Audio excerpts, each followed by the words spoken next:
15 seconds to launch.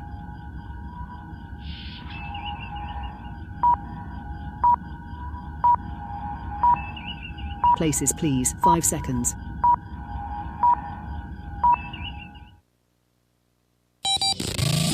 Adjust your mojo. You are about to participate in a great adventure. Now. At age, 60? He's just gonna break bad? Radio with an attitude. This system that we love is broken.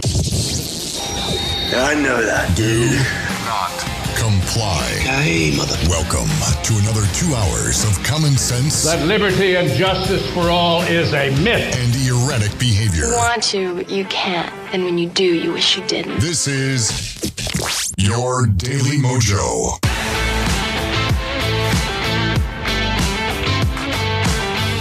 We ain't too interested in your good old Mississippi boy stories, Anderson. You ain't from here no more. Why'd you leave anyway? I just wanted to change the scenery. You know, the grits started leaving a bad taste in my mouth. Well, if that's how you feel about it, Mr. FBI man, why don't you drink up that beer and get the hell on out of here and back to your commie nigger-loving bosses up north? You must not know my boss, Mr. Hoover. He's not too fond of commies. He'd be on your side there. I don't give two shits whose side your Mr. Hoover's on, boy. All I know is we got 5,000 niggers in this county who ain't registered a vote yet. And as far as I'm concerned, they never will. So you can tell your stiff suits up there in Washington, D.C. that they ain't gonna change us one bit. Unless it's over my dead body. Or a lot of dead niggers. You'd kill Frank? Is that what you're saying? I wouldn't give it no more thought than wringing a cat's neck. And there ain't a court in Mississippi that'd convict me for it. How about you, Deputy? How you with wringing necks, huh? Just keep pushing me, Hoover boy. Get this straight, you corno fucker. You tell your queer-ass nigger bosses up north they ain't never gonna find them civil rightsers down here. So you might as well pack up your bags and head your ass on back up north where you belong. Boy, go! And you get this straight, shit kicker. Don't you go mistaking me for some whole other body. You got your brains in your dick if you think we're just gonna fade away. We're gonna be here till this thing's finished. How about you, Deputy? Is that gun just for show? Or do you get to shoot people once in a while?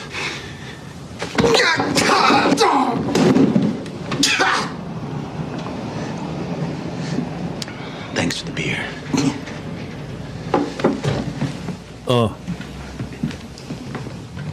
Man, that is one of the most incredible scenes, I think, in any movie anywhere. That's Gene Hackman, of course, in Mississippi Burning from 1988. And Gene Hackman, just this morning, was found dead in New Mexico along with his wife. She was only 63, and their dog. We don't know anything more. When Gene Hackman was born in 1930, this is what happened in 1930. They discovered Pluto. Yeah. Amy Johnson became the first woman to fly solo from England to Australia. The Nazi Party became the second largest political party in Germany. The year that Gene Hackman was born, they started working on the Hoover Dam. The year he was born, CBS broadcast the New York Philharmonic live over the radio for the first time. Unemployment soared due to the Wall Street crash of 1929. The Hawley-Smoot Tariff Act was passed, which a lot of people blame for the decline in foreign trade. You'll hear that the Hawley-Smoot Tariff Act brought up a lot in the next few weeks, months, years. Jose Felix Uriburu overthrew the president of Argentina. The National Socialist won 107 seats in the German parliament.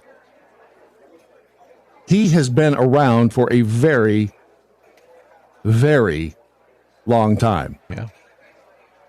The year he was born, the first television commercial in the United States aired.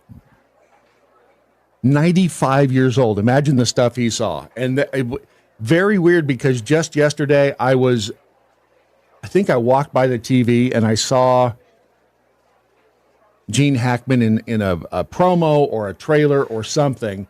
And I thought, man, we're going to be reading about Gene Hackman dying very soon, because again, he was 95, and he did not. I mean, at the end there, he did not look. No, he didn't. He didn't. Well, he's 95. Brad, give him a break. He was 95. There, he and his wife. This is the last time they were seen in public together, and it was almost a year ago. They went out to dinner.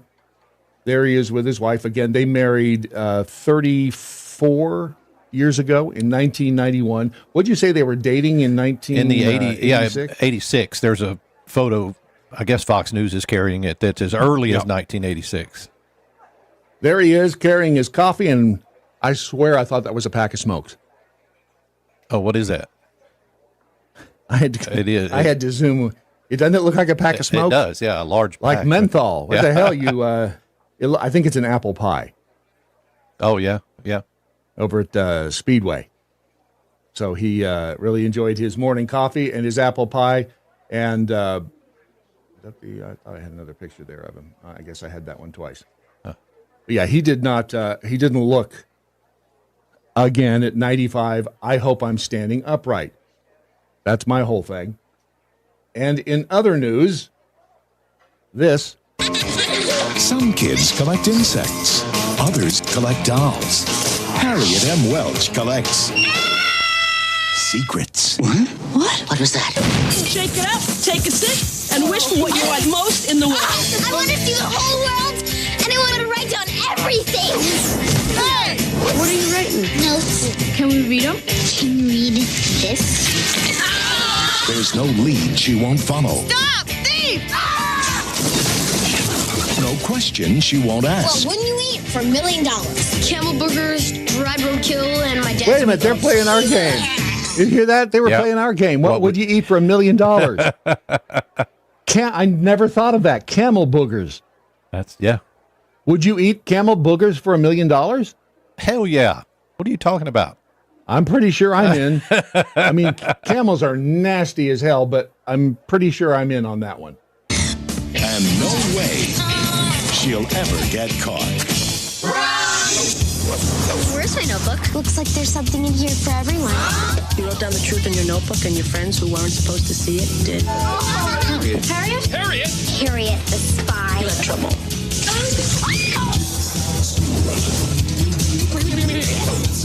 Harriet the Spy. That's Michelle Trachtenberg, Paramount, who later went on to Rosie O'Donnell. Good friends are one of life's blessings. Don't give them up without a fight. And introducing Michelle Trachtenberg. Harriet? Good soup. In the first motion picture from Nickelodeon. Harriet the Spy. She was also in Gossip Girl. She was in Buffy the Vampire Slayer. And yesterday in New York, Through the eyes of a spy. they found her unconscious and unresponsive in her Manhattan apartment. She was 39. Yeah. She had recently undergone a liver transplant, so we don't know what the cause of death was there, but that's sad. 39 years old. Officers responded to a 911 call just after 8 a.m. Trachtenberg was pronounced dead by emergency medical workers who also responded to the scene.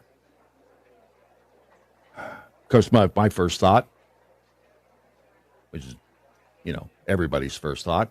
Was she vaccinated? Yeah, but if she just had a liver transplant, I mean, apparently, according to a story in the New York Post, she was probably required was to a be. high possibility. Yeah. She was probably required to be vaccinated. You are right. I forget all of these rules that we, especially for a transplant. Yeah. Right. Yeah, she probably wasn't okay to get a transplant unless she had the jab. Yeah.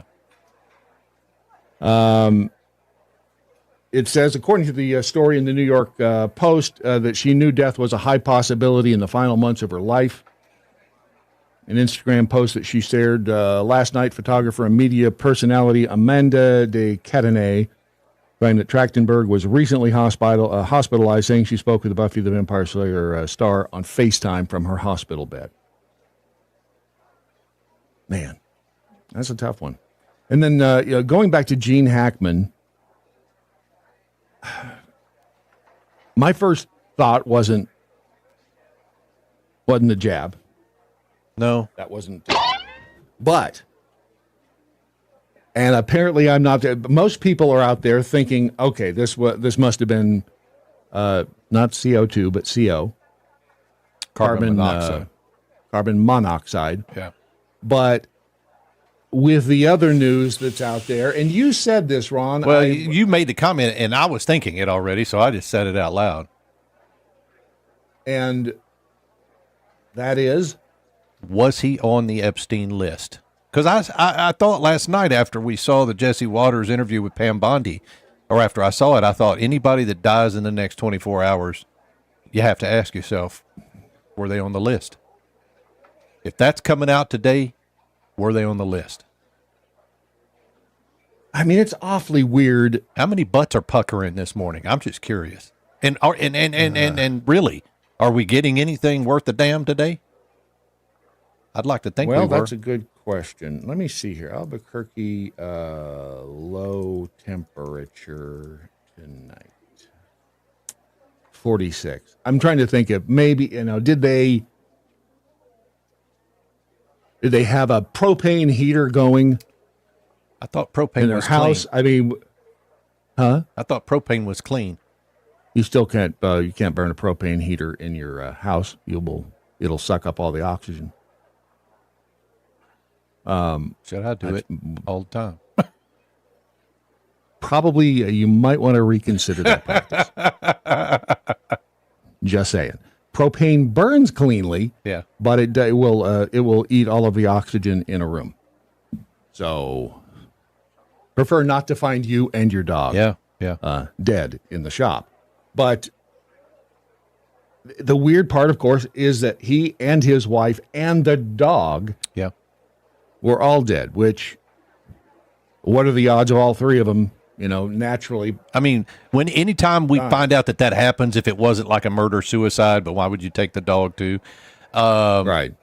It's usually carbon monoxide. And it may have been. Because it's a silent killer, like they say, you don't know it until it's too late. Kind of like you will if you keep burning a propane tank. Okay. At least crack the door open. I hate to think that because I don't want to cast aspersion on Gene Hackman's character. Yeah, I agree. But again, that was just the thought that I had last night that made me think about it this morning when I saw the news. Yeah, foul play is not suspected, they say, but authorities did not release circumstances of their deaths. The investigation is ongoing. It was Santa Fe. I thought he lived in Albuquerque. So let me just double check. Santa Fe, low temperature. I'm just saying, was it like -2 last night or something? Or the night before? Santa Fe, low temperature tonight, 32 degrees. Still 32. No, you're not burning. I want to believe that it was just something. I hope. Yeah. I don't know. And I guess we will soon see. It's just a matter of time. If you'd like to get your comment in on the program today, use the hashtag what I learned today on social media. You can tag us in the post at Real Brad Staggs, at Real Ron Phillips, Freebie 38 watching on the Rumble. In the Rumble chat room says, if the dog is killed, it was a hit. Why would you?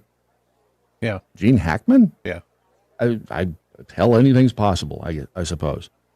Airman 66 CES says Epstein had a mansion in New Mexico. W. Kunkel says, since the dog was dead as well, I'm not thinking Epstein list. If you are... Look, the conspiracies will be all over the place, so it doesn't really matter. You know what? We've been trained. We've collectively been trained very well to think about the weirdest possible thing happening. Yeah. Conspiracy theories are just spoiler alerts, especially in the last 10 years. So the press has done a marvelous job of training us all to think about what the weirdest thing that could happen would be, and that's probably it. And meanwhile, telling us that we're all crazy. You know, the jab was safe. I don't know what you're thinking. Yeah. It wasn't a lab leak. What are you, crazy? Joe Biden didn't have any ties to foreign nations, which I suppose any nation would be foreign, aside from the United States. But then we also have Pam Bondi, as you said last night, on Jesse Waters' show, and fascinating interview. Pam Bondi is here now. I can't even remember if I've congratulated you on your confirmation. Have I? If I haven't, congratulations. Thank you. Only through text. Okay, so this only is the first through time text. in person. Thank you. So, big cabinet meeting today. What happened that we don't know about when the cameras weren't rolling? I just wanted to point out what she's about to say, I hadn't thought about it, but it makes total sense, and it's why this machine is working so well in Washington right now. You know, once the hour-long press conference, they throw every question in the world at Donald Trump, and look how he answers. He's amazing, and he just keeps going and going and going, and he knows more than all of the media put together. And so then once they finally left, we got down to business, and we went around the room, and the president just basically asked a lot of us what was going on within our departments. And what you showed from Marco earlier is so true. We all have known each other, the majority of us, for so long, and we're friends, and that's what makes a difference. Jesse, we pick up the phone. We're on the phone with each other constantly, all of us, on every issue you've talked about already in your monologue, and others almost daily. All right, think about that. Now, think about the last administration. How many people do you think in the cabinet, at cabinet level positions, were like texting back and forth between the admiral? I mean, I can't imagine Rachel Levine being buddies with, the rest of them. Can you? No. As a matter of fact, no. they seem like a bunch of backstabbers. And who was the dude that liked to steal women's clothing? Sam. Sam. Yeah, him. Sam what? Yeah, him, Sam. That was a cabinet level position, or was it? Maybe not. He worked with the nuclear waste. And Mayor Pete. You see him being buddies with a bunch of people in the previous. I think that's the difference here. And they have a common mission, unlike the last administration, which was all over the frickin' place. But this is what happens when you have a cohesive team. Now, can you imagine? And I should put up a good front. I've often thought about this. Can you imagine? And I'm not talking about this from just November the 5th on. I'm talking about, can you imagine the conversations that all of these people have had with Donald Trump just in the last 4 years to coordinate what they're doing? And it could have been since November the 5th, but I'm not sure RFK and Trump were texting back and forth in the past 4 years. Okay, maybe not those two. Maybe not him and I'm not sure Tulsi Gabbard was texting back and forth 4 years ago. Not sure that they have a common. I said during the 4 years. I'm not necessarily right. 4 years old with all of that. I'm just saying there has been coordinated effort at some point, starting at some point, to try to get everybody on the same page. Because as it looks right now to me, most all of them are on the same page, including Elon Musk. Yeah. Hitting the ground running. And why are they all on the same page? Because they were all attacked by the same machine. And watched Donald Trump be attacked by that machine. Yep. And it's being in the trenches you go through war together, and there's nothing quite like that to bond people. Yeah. We talk constantly. Or to bondy people. See what you did. You see what I did there? That was pretty good, wasn't it? It's a gift. I mean, sometimes it just slips out. I don't even notice it. At the cabinet level. And that's why we're getting things done so fast for Donald Trump and to make America great again. You know, I got to talk about today 2 big drug arrests that we made yesterday through the FBI. And I'm so happy I have Kash Patel in there, by the way. Thank goodness. But we made a huge meth arrest, methamphetamine in Wyoming, hundreds of pounds of methamphetamine. Arkansas yesterday, 100 pounds of methamphetamine. Think how.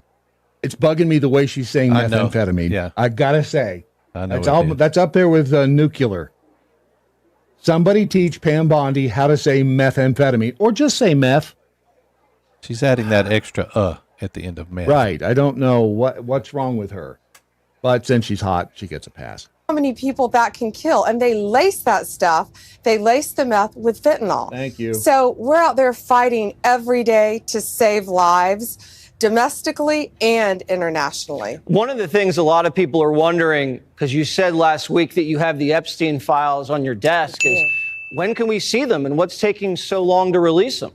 I do. Jesse, there are well over, this will make you sick, 200 victims. 200. So we have over 250 actually. So we have to make sure that their identity is protected and their personal information. But other than that, I think tomorrow, the personal information of victims. Other than that, I think tomorrow, Jesse, breaking news right now, you're going to see some Epstein information being released. All right. Now, this is where I think he was prepped on what to ask her next. Released by my office. What kind? Are we going to see who was on the flights? Are we going to see any evidence from what he recorded? Because he had all of his homes wired with recording devices. Yeah. What you're going to see, hopefully tomorrow, is a lot of flight logs, a lot of names, a lot of information. But it's pretty sick. What you think he was prepped on that question? Well, why specifically ask about flight logs or videotape? That hasn't necessarily what everybody's been. The videotapes haven't necessarily been in the news. What was recorded at his location? So it could be that they said, "Look, you need to ask her about the flight logs and video that he took in all of his buildings." Blah blah blah. That was just my opinion on it. But the bottom line is she threw that word "hopefully" in there. Hopefully Thursday, and I went, okay. Damn it with Beaver says, oh, and thank you, Sam Brinton. Right. Yeah. Also, I don't know if I can handle seeing the videos if they are explicit. That would be tough to watch. Hell, just yesterday I was watching. Oh my, what Curtis? What the? Curtis is over in the Daily MoJo chat room, and I'm just going to say, go to the Daily MoJo chat room if. That's hard to watch, too. Dr. Zone knows, Bart, it's killing me. What is methamphetamine? I don't know. I know what methamphetamine is. I don't know what methamphetamine is.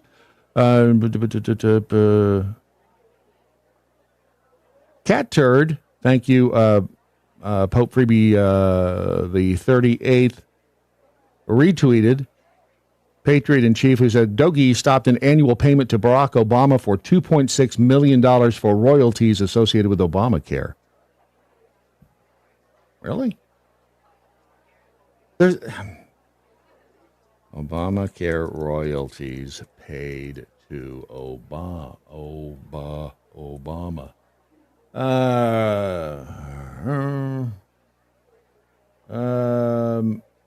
Well, first. The first fact checker that comes up says that's been debunked, but that's Times Now. India Today says, what do they say? Has it been debunked according to them? And again, do I trust these sites? Nope. Snopes. Nope. Well, there's your answer. If Snopes says it's wrong, it's probably true. It's been, they say it's been labeled as satire. That's a weird satire. Why the Trump administration, for example, a rumor that Trump's administration, Department of Government Efficiency, stopped annual payment of $2.6 million to former President Barack Obama is circulating online For example, Facebook account America's Last Line of Defense posted the claim, archived. But they're saying that it was circulated as parody, or satire. So is it true? Who knows? Snopes says it's not, which again, the Daily MoJo rule is if Snopes says it's not true. I would venture a guess that Snopes doesn't have a quote-unquote inside track anymore. That's just me. I don't think they ever had one. I think they were just doing. Snopes has an inside track to. I'm sure that they are on the Democrats and some Republicans' speed dial, so that they can get ahead of any story. Sure. Or that they can leak a satirical story to throw off. Whoever. Yep. So we'll see. Here's my other question, Brad. True. Here's my other Wouldn't question. Surprise me. If they do release the Epstein stuff today, you got to keep an eye on everything else that's out there, because do they do it for a reason? Do they release it to get everybody focused there for some other reason? I'm always like that now. So wait a minute. So all of the things that have been misdirection away from Epstein, now you're thinking that Epstein is misdirection away from something else. It could be. It could be. Anything's possible. Quick look at the crypto market right now. If you have been, if you were wondering if at 108 would have been a good time to take some of your profit from Bitcoin, it probably would have. It's at 86,000, down from its high of 108. That would be $22,000. XRP is at 222, room 222. Anybody remember room 222? Yeah. Right? If you're under 100, room 222 was a comedy? Was it a dramedy? Oh, it was an old show. Yeah. I don't even. It was about a class, but that's all I remember. I'm not even sure I ever watched it. Maybe once or twice. Also, if you are a thinker, you will want to head over to preparewithmojo50.com right now, today, at some point. And while you can save some money on the 3-month emergency food supply, it is on sale at this moment right now for $100 less than its normal price. Good, and you can take that $100 savings and you can put that into crypto. It's a good time to buy on the dip. Buy on the dip. It'll make you hip. Still working on that one. But it's good to make sure that you have emergency food and or tools when all the crap hits the fan. And it's going to at some point. Don't fool yourself into thinking that everything is hunky-dory. Remember, we need to not lull ourselves into a false sense of security. All it's going to take for this whole thing to get tossed up in the air, remember, if you think that they've stopped trying to take out Trump, you'd be sadly mistaken. If they were willing to try to take him out beforehand, they're still willing to do that. And they're working on it every day. Yeah. At any point, I mean, and can you imagine if that happened to him? I mean, not good, obviously, to understate the obvious, but it's just a good idea to be ready. So don't drop your defenses down just yet. If you have the ability to do so and the resources, please get yourself prepared for any event that could be life-altering. It's all at preparewithmojo50.com. You're listening to the Lunatic Fringe of American Radio, the Daily MoJo.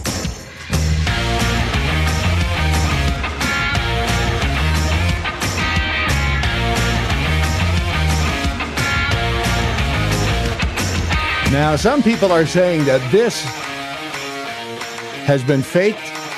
I don't know. I mean, it looks awfully authentic to me.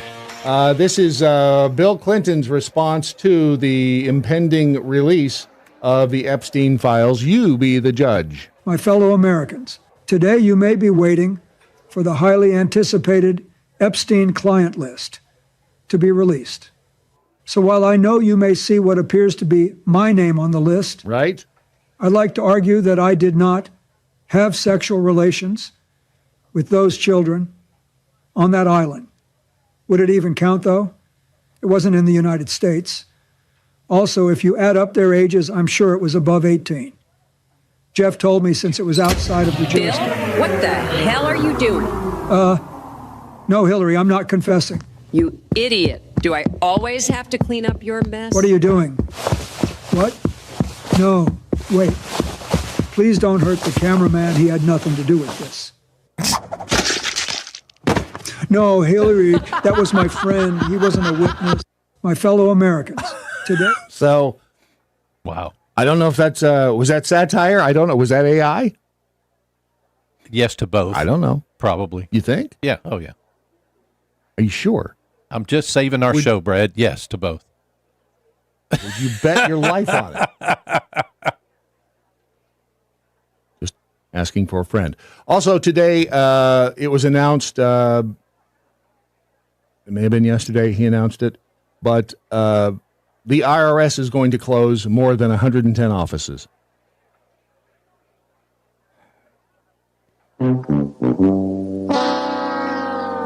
I don't know how. Well, this is just insane. We can't be doing this. We can't be doing this to the IRS. The plan is outlined in a letter from the U.S. General Services Administration that was obtained by the Washington Post. And wait until you see what Jeff Bezos wrote. The Trump administration plans to shutter more than 110 IRS offices that have taxpayer assistance centers. We can't. How are we going to get by without these?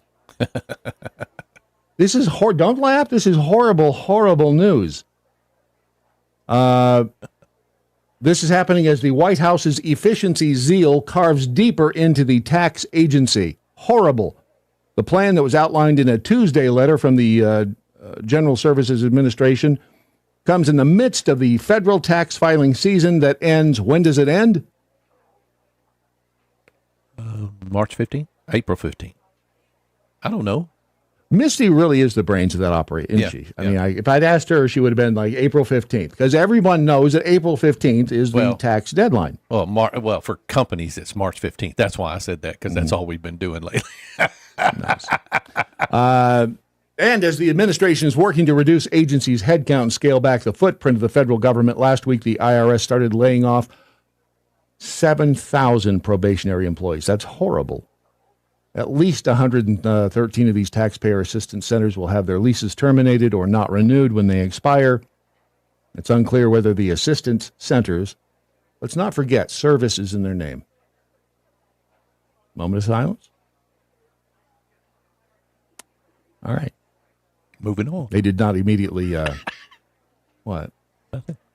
I can't, got to take this seriously, because it's not. The internal revenue, what's wrong with the word internal? Nothing. Nothing. Revenue is good. Service is in their name. Nothing wrong with them. Can't believe people like you who denigrate an American tradition. The president also is expected to take control of the United States Postal Service and fire the board.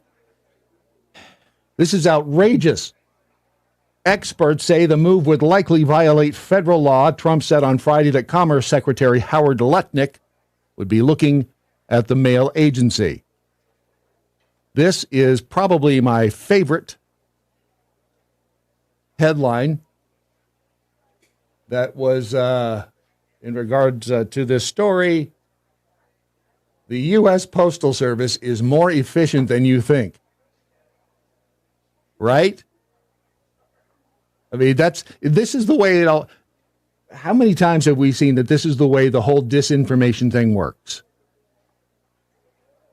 That something comes out that's bad. Yep. And then the next thing the mainstream media does, well, it wasn't that bad. Right. It wasn't that bad. And then it's, well, being the way that they were was good. Okay. And they should have been this way the whole time. So this is step one. They are more efficient than you think.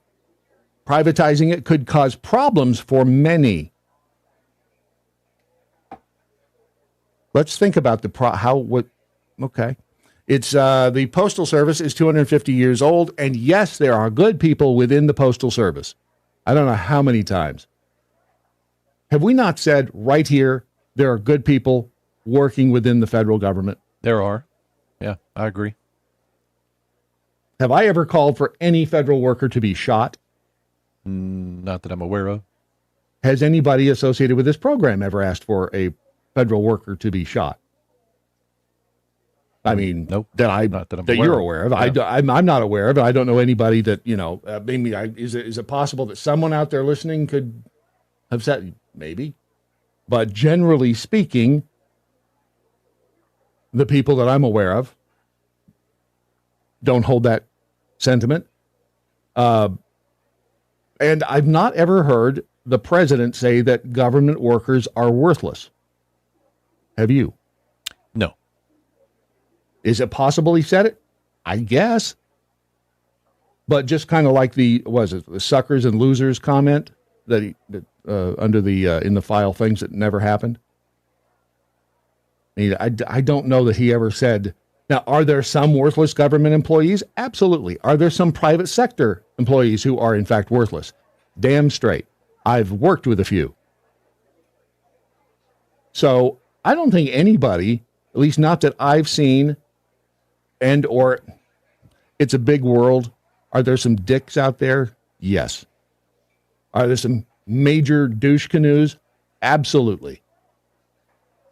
Don't agree with them, but it's the beauty of the First Amendment. You have a right, as long as you don't cross over into somebody else's lane. Be a douche canoe if you want to. It's not free from consequence, but you got the freedom to say it so far. So the 250-year-old service is an independent government organization. It's older than the country itself, obviously. Ben Franklin, thank you. Did Ben Franklin? No, he didn't invent beer. But he did say beer is proof that God loves us and wants us to be happy. Argue with that. It has a $9.5 billion loss in the most recent fiscal year. I'm going to go out on a limb and say things aren't being managed well at the Postal Service. Postal Pete, great guy. Good worker. Smart. He's a good, from what we've seen, good employee, right? Yeah. Is it going to suck if people like Postal Pete get laid off? Yes, absolutely. It will. But the system ain't working. And it's gotten worse over the last decade. I'll never forget the day that I argued. Well, I say I argued. I was having a discussion with the late great theologian Doc Thompson, and I in favor of the Postal Service. I said, "Yeah, but man, who else can you hand an envelope to, and say, here, I'm in Dallas. Take this to L.A. for 55 cents. I think it was at the time." I said, who else can do that? He said, nobody, because no one can afford to do that. And they can't afford to do that. That they fall under no one. And so the fact that, again, everyone is fighting this effort to try to streamline and make things more efficient in government bewilders me. Coming up with a way to make it more efficient and stem the red ink would seem to be a no-brainer, according to the story at CNN, at a time when the use of first-class letters continues to slide due to email. When was the last time, aside from maybe, because I got a check in the mail Monday? No. Friday. It doesn't really matter. I got a check in the mail in the last week. That was good, but, automatic deposit would be nicer. Sometimes if you do, piecemeal work for companies, they don't offer you automatic deposit. So you still have to cash the check at a bank. But other than that, when was the last time you got something important in the mail? And think about the industries that still use mail. Insurance companies. Advertisers. That's because that's mostly what you get in the mail now. 95% of what comes into the motel's mailbox goes straight to the recycle bin. Yeah. And don't even get me started on the Uline catalog. How the hell does that company make any money? I don't know. That's a huge catalog. So postage on it just going out is going to cost them a fortune. And most of those end up in the trash. I would say 98% of them. Who keeps a catalog? You've got one on your desk already. It just doesn't make any sense. But anyway, actually, here's where it goes.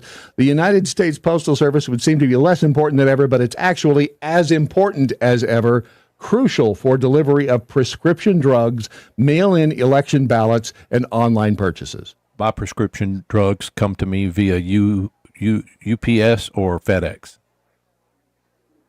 My illegal drugs come to me not through the Postal Service.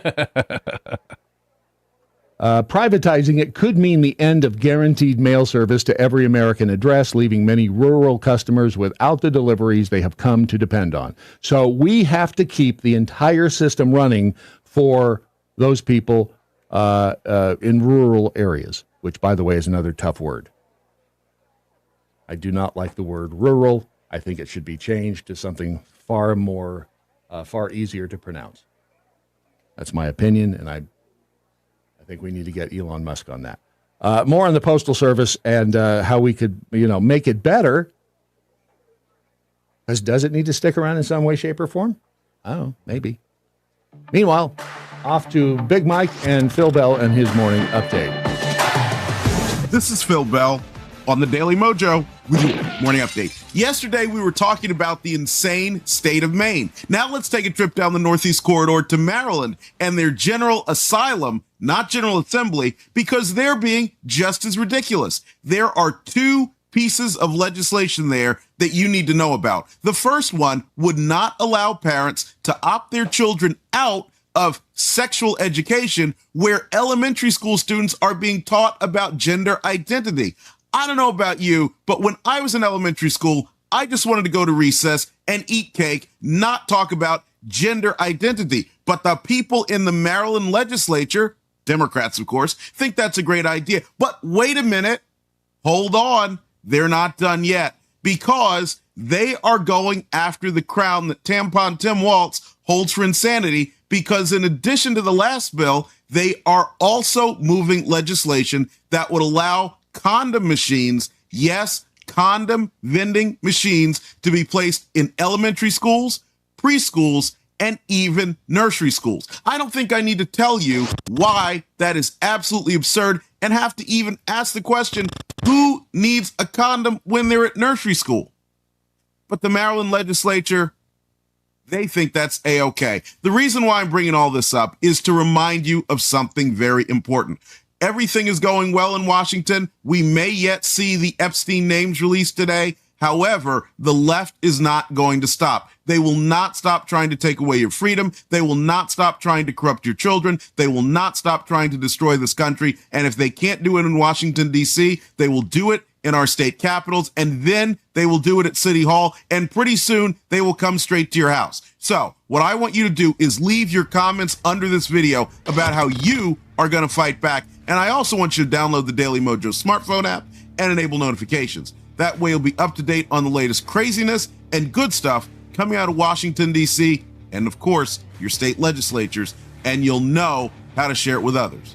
We'll see you down the line, and thanks for choosing the Daily MoJo. Phil Bell's morning update is only on the Daily MoJo. This is Phil Bell. Stupidity is not a competition. The whole island will become so unless you're a politician. Overly populated that it will tip over and capsize. The Daily MoJo. The Daily MoJo. Holly C. in the Daily MoJo chat room says, Brad, yes, Uline and Granger catalogs are the worst. Yeah, I guess I do get a Granger also. I guess there's somebody that looks at the Uline catalogs, but, oh, you know who else? Is it Broadcast Supply? Broadcast Warehouse, Broadcast Supply, yeah. They send one Right. out. Yeah. And it's big. But I don't get it. I don't understand why. I mean, I do take a good look at the Harbor Freight catalog when it comes out. It's not super big, but I do look at it. Why? Just cause. Just cause. Okay. Just cause. I'm with you. There is a company in Japan. I thought of you when I saw this, Ron, because I did right up your alley. It's a Japanese tech company called Ring, I believe. Ring Incorporated. As in the doorbell? Trust Ring. Trust Trust Ring. Okay. Trust Ring, based in Osaka. They offer hangover leave. If you want to drink during the workday, they have both a beer tap and a whole bunch of booze in the office. This sounds like Mad Men. The company says it has had no turnover in the last 3 years, despite not paying much more than the minimum wage. Now, I will tell you, Japanese are some drinking people. I haven't been there in a very long time, 35 years to be exact. And at that time, I don't know if this still holds true, but I think we're more alcoholics per capita in Japan than anywhere else. And they have the densest bar population, the most number of bars per square mile. I mean, there's bars everywhere in Japan. Dude, I got so drunk on sake one night. Holy crap. What was his name? Sake. Huh. When you go into a bar, dude, I'm telling you, sake will knock your ass down if you're not ready for it, and it's quick. Yes, dude. It will. You talking about me or the sake? Sake. You sake. But when you go to a bar in Japan, you pay for the bartender's company too. So when you get the check, you've paid for their time to sit there and talk with you. Oh. Not only at Trust Ring do they have booze in the office, but you can also call in hungover. And you don't have to come in until noon. How many times have just you and I done that in the last, 5 years?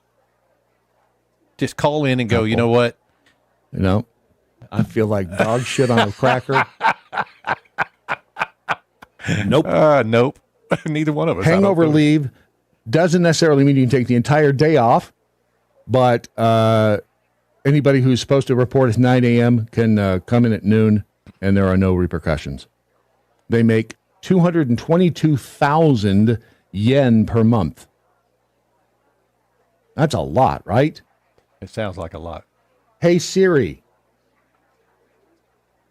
Hey, Siri. The bitch not awake yet? What the hell's wrong? Hey, Siri. How much is 222,000 yen in U.S. dollars? 1 Japanese yen is less than 1 cent. So what you're saying is 222,000 yen, $2,000 a month, isn't as much as you'd think. She just hung up on it. The hell her problem is. Yesterday, Keith and I were talking on the phone because we had lunch with an agent of the FBI, and he asked, because we were talking about laws when I was on the way, and he asked Grok to come up with a number of laws in this country, federal laws, and as we suspected, even Grok doesn't know. They have no clue. There are hundreds of thousands. That's all they can tell you. Mm-hmm. Jeff Bezos yesterday shared this post with the Washington Post team. He says, I'm writing to let you know about a change coming to our opinion pages. We are going to be writing every day in support and defense of two pillars, personal liberties and free markets.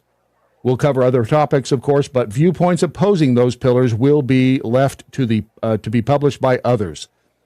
There was a time when a newspaper, especially one that was a local monopoly, might have seen it as a service to bring to the reader's doorstep every morning a broad-based opinion section that sought to cover all views. Today, the internet does that job. I am of America and for America, and proud to be so. Our country did not get here by being typical, and a big part of America's success has been freedom in the economic realm and everywhere else. Freedom is ethical, it minimizes coercion, and practical. It drives creativity, intention, and prosperity. I offered David Shipley, whom I greatly admire, the opportunity to lead this new chapter. I suggested to him that if the answer wasn't hell yes, then it had to be no. After careful consideration, David decided to step away. This is a significant shift. It won't be easy, and it will require 100% commitment. I respect his decision. We'll be searching for a new opinion editor to own this new direction.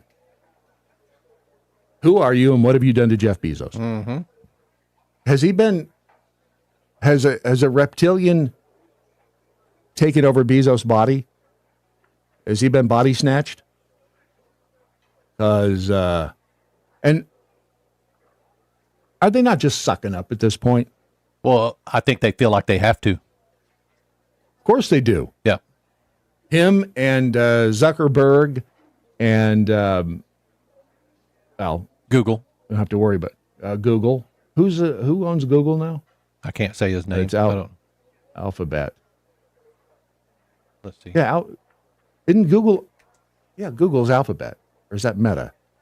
No, that's Google. Yeah, Sundar Pichai. Gesundheit. Yep. He's not from around here, is he? So is he sucking up to Trump? Or is he sucking They up were to the all standing administration? behind him during his inauguration speech. Mm-hmm. Which I guess they all got behind. They get behind whatever administration is in there because the government can put the hammer down on them. Back to the post office. Speaking of the hammer coming down, Brian Renfro, who's the president of the National Association of Letter Carriers. Again, I have an issue with federal employees being in a union. Postal office remains the most affordable way to ship. The destruction of any part of the public service we provide is going to have one bottom line result for customers. It's going to cost more and take longer to get there. I'm going to agree with the it's going to cost more part, with the exception of probably packaging.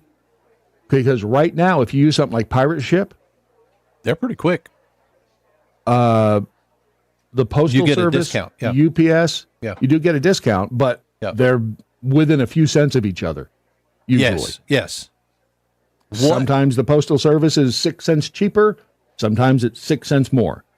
But it's right there. I mean, well, However, look. Why don't they get in good with Jeff Bezos? Let Amazon start delivering the mail. You'll get it next day. FedEx already is partnered with the Postal Service to take over a big part of that chain. The Postal Service just does the last mile. That's still happening, right? I think so. But even still, on Sundays, you see U.S. Postal Service trucks are running around our community here on Sundays delivering Amazon packages. So why don't they just do it in reverse? The bottom line is there's a better way. Do we have to completely eliminate the Postal Service? I don't know. Maybe not. We still got a lot of old school mail going around out there. Does it transform into something that just takes care of those people who have no other service? Was that a legit function of the federal government? I mean, it seems like that is more of a private situation. FedEx and UPS. This may come as a shock to a lot of people, but FedEx and UPS weren't around back when the Postal Service was formed. Agreed. I'll bet you, though, that there were other couriers, right? I mean, people took stuff. Well, to other the places Pony for Express, other people. Brad. Does that predate the Postal Service? Probably. I bet that was a hard effing job. You talk about saddle sore. Guess what? Guess what? Auto fills when you say which came first. The chicken or the egg? Let's see. What was the Pony Express? The United States Postal Service came before the Pony Express. There you go. The first that post means they office sucked department- back then too. So it was quicker to put a dude on a horse delivering your mail than it was the U.S. Postal Service. Yep. It was a private service, Pony Express private service that began operating in 1860. The post office was established in 1792. So, Pony Express, created by William Russell and a couple of other guys, horse-mounted service, delivered mail between Missouri and California. It was popular, but it went bankrupt after 18 months. That would be an interesting investigation to find out what made the Pony Express go bankrupt. Yeah. Because now I'm thinking... Probably horses dying on the trail. I don't know. Well, the Postal Service didn't go bankrupt. Yeah. So I'm thinking maybe the Postal Service... In any put out a vision hit on I've the ever Pony seen Express. of the Pony Express, it's always, number one, the horse is running full out, and number two, they swap horses, but the rider still gets to ride. So, you know. Yeah. Stinky Biscuit. Look. Look. Real Ron Phillips. I got stuck. Sorry. Sometimes you do. The Matrix gets a glitch. Yeah, that's exactly right. Hit it. That's all, folks. I got stuck. Dr. Free Range Prisoner, thank you. The 220,000 Japanese yen is $1,469. Yeah. That would be per month, which ain't a whole lot per year. Just saying. Yeah, I know that the elimination of the Postal Service will require a constitutional amendment. Yeah, because it was in the Constitution. Grants the Congress the power to establish post offices and post roads. The provision authorizes Congress to regulate and establish the Postal Service. Shocker. You mean something that Congress has managed isn't efficient? I'll be honest with you. Before Trump's latest EOs were all started in January, I think the most EOs per year from a president were all naming or renaming post offices. Really? Yeah. I mean, just look. That's exactly what like every other day there was a new one, naming or renaming a post office. E1 Guru says before there were passenger planes, they paid airlines to deliver the mail. Road Tripper, one major clinker with the Postal Service is that they continually promote from within their culture of suck. The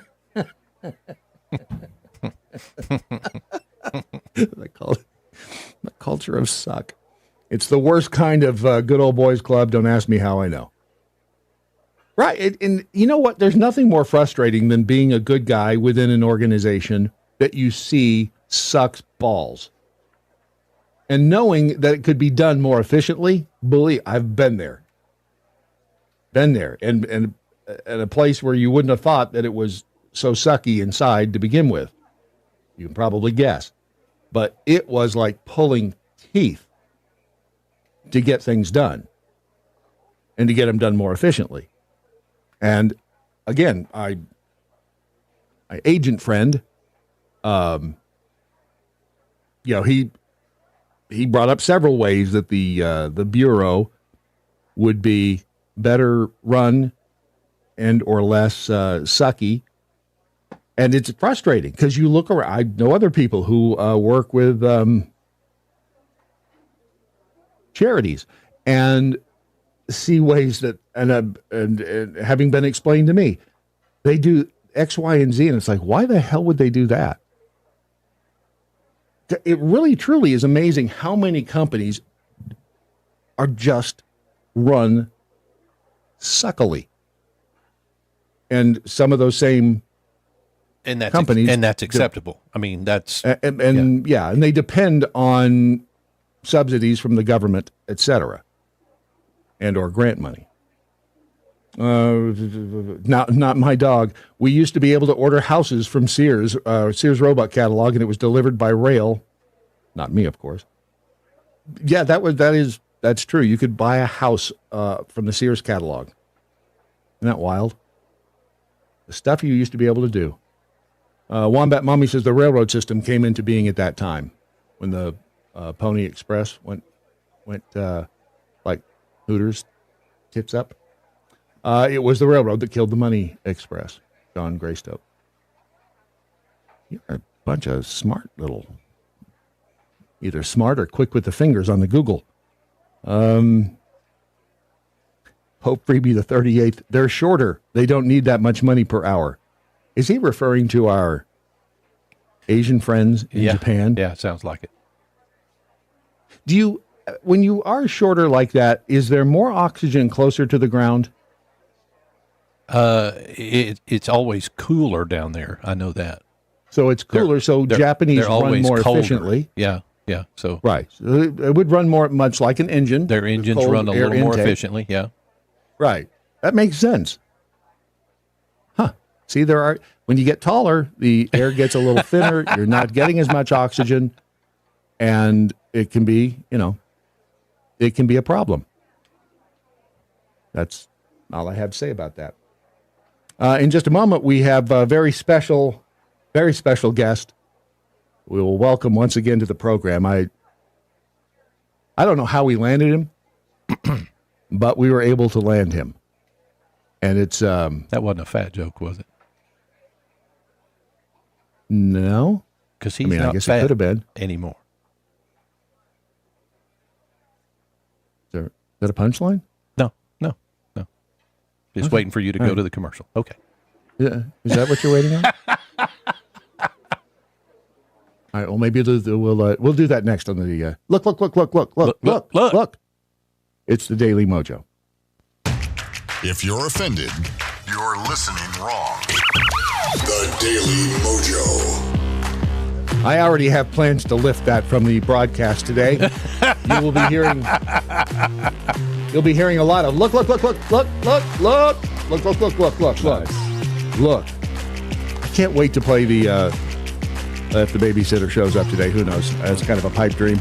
All right, let's bring in. I cannot believe that we were able to land a person of his stature on the program. Wait a minute, that's Jeff Fisher. I only have so much time, so let's get to it. You keep milking it, and dancing around. I've only got so much time for this program. I'll tell you that. What happened to our special guest, Ron? Now, first of all, let me just say that's a falsehood about people who are height impaired being cooler because they're closer to the ground. My wife is height impaired, and she is not cooler.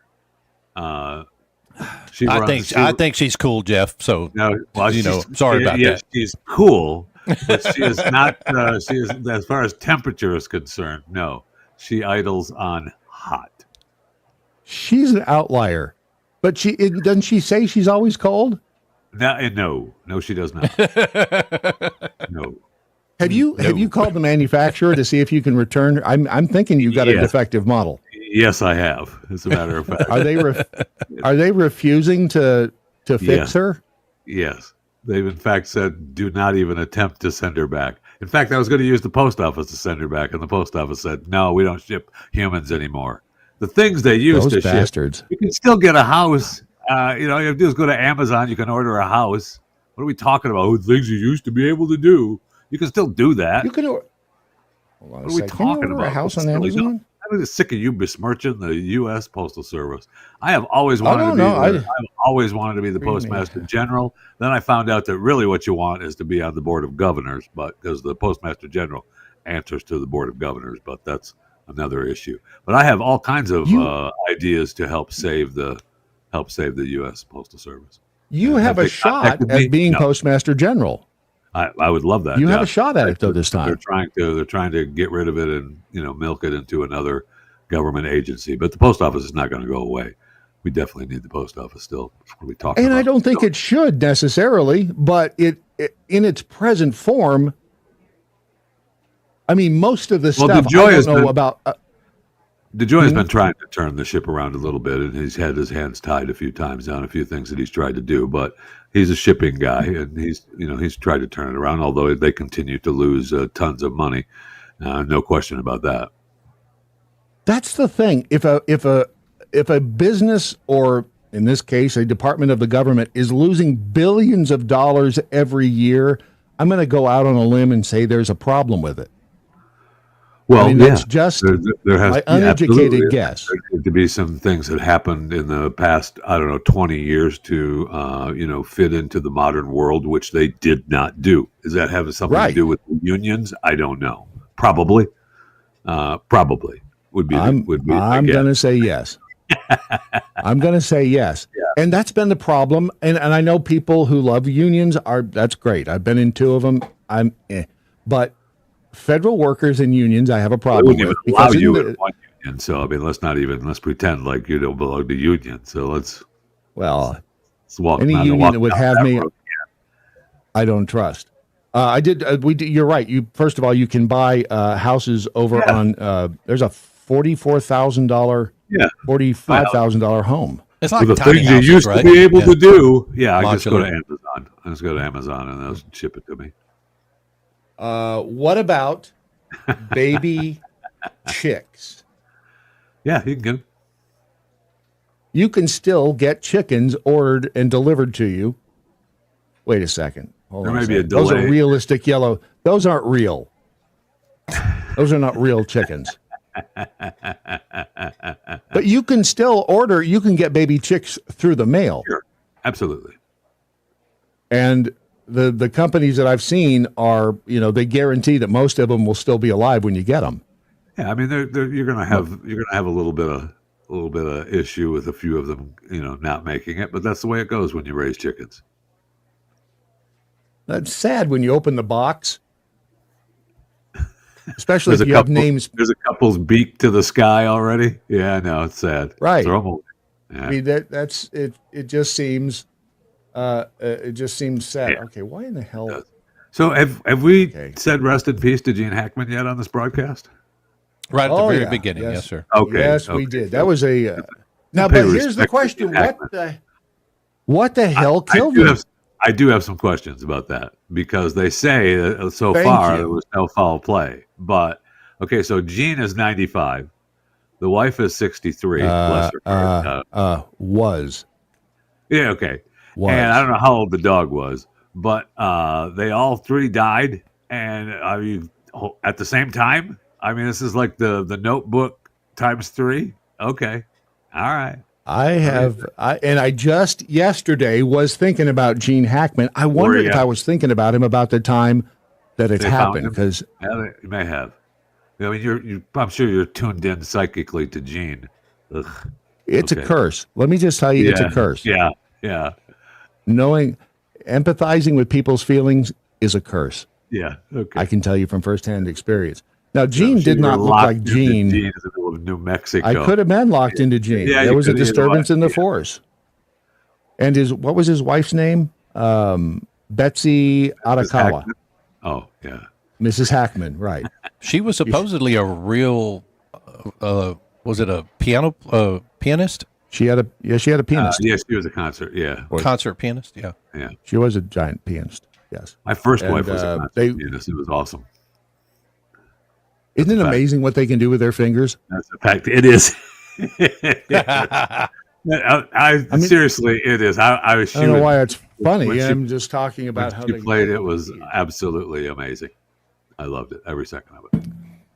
But she was 30 years his junior, 32 years his junior. The dog was, like you said, who knows? I think the dog was 7. But yeah, what killed him? Was it carbon monoxide? Was it? Yeah, I mean, it had to be something other than just natural causes, right? Did it? Yes. I mean, I guess it's possible that all 3 of them dropped dead at that point in time. They laid down in their little New Mexican couch there and all died at the same time with natural causes. Yeah, okay. It's possible. Now it is possible that happened that way. All right. And I got to call you out on something, because I heard you yesterday. What? You were dissing one of my favorite stores, Joann Fabrics. I was not dissing. I was just saying they're shutting them down. I I heard a distinct diss in your tone, and it was something to do with yarn. Yeah. And in fact, my father-in-law, who owned a fabric store in Philadelphia for years, he was saying, I'd be buying up all the stuff I could get from them and selling that stuff, which I had my store was still open. So, it's sad that Joanne's is son. But then everybody, thinks that, like, my daughter and my wife can knit and crochet, and I remember my grandmother trying to teach me how to knit and crochet. But you do have the crocheting skill. I learned how to do it. I did learn how to do it. Yes, I just didn't learn I didn't learn how to turn it around to put them together. So I just have one long blanket. Is what I have. It's a very thin blanket. Very narrow. It doesn't keep you that way. You gotta wrap it around you. You gotta wrap it around. Okay. It's my special blanket of wrap around. I think they call that a necklace. I'm pretty sure, or a bracelet, and I think they make those in second grade now. They do. Yes, they do. And those second graders can actually double back and make some sort of washcloth or something. Here, Mom and Dad, I made you a washcloth. I have to. I don't want to be seen as a vulture, but now I'm anxiously awaiting the half-off sale at Joann's. I mean, that's already been happening. What are we doing? That shows that you don't even been to a Joann's fabric. I looked. I support them 100%. Do you? Because you would have been there already. They wouldn't have been closing down. I have the app on my phone. I get their emails.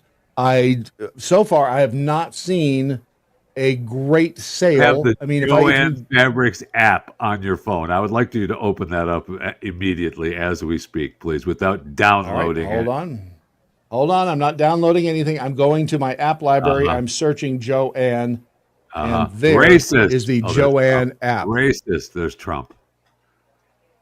Oh, yeah, well, it's a race. Yes, it's not, but the app isn't racist, and right there it is. Because if you go in with the Joanne app on your phone, you can use their coupons that way. And look, there's a sale on yarn.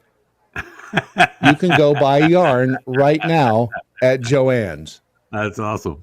And they still got all of their Yeah, the store's boarded up. They've still got all of their promotions on the app. All the Think people spring.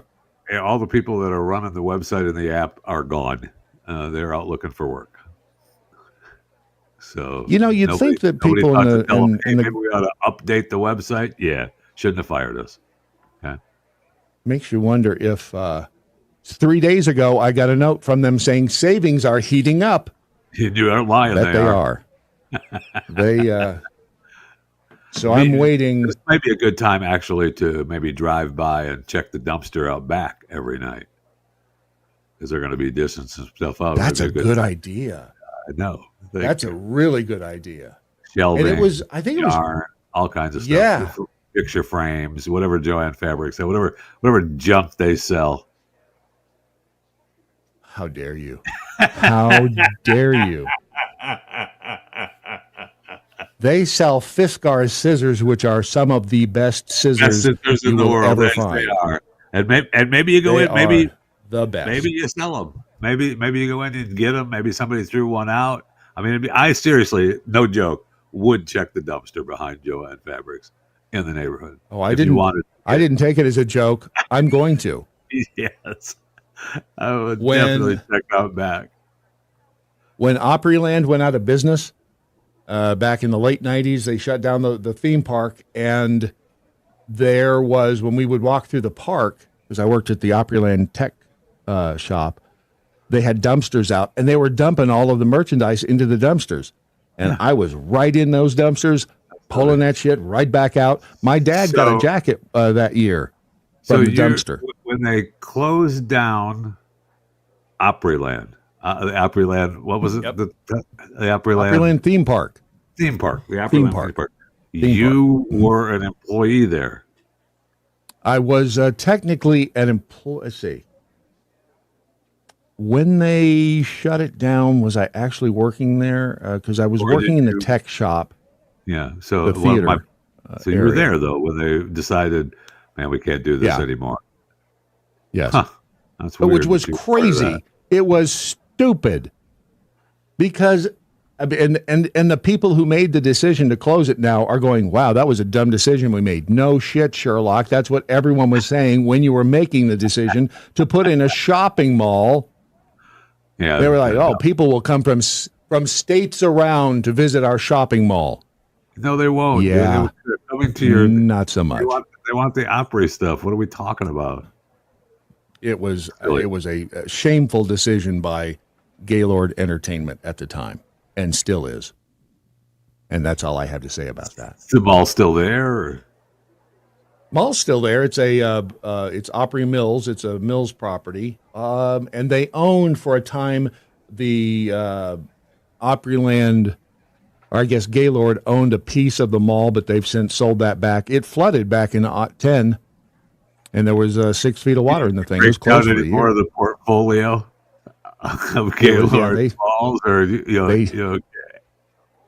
I like to keep my fingers on the pulse of all things financial.